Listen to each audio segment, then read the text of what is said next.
దేవతలకు నమస్కరించవలననే ఆలోచనతో సూర్యునికి, ఇంద్రునికి, వాయువుకి, బ్రహ్మకు, పంచభూతాలకి నమస్కరించి మళ్ళీ తూర్పునకు తిరిగి తన తండ్రి వాయువునకు నమస్కరించాడు.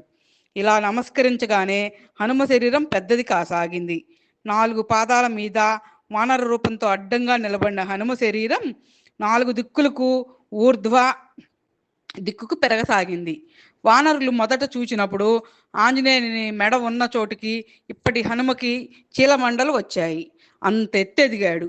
అలాగే వెనకకి, ముందుకి, ప్రక్కలకి కూడా శరీరం పెరిగి 10 యోజనాల వెడల్పు, 30 యోజనాల పొడగు అయిన శరీరం అయింది.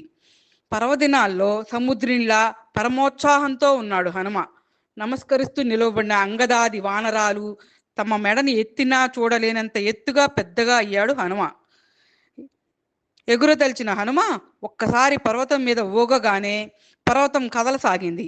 ఆ కదులుడికి చెట్లు, పూలు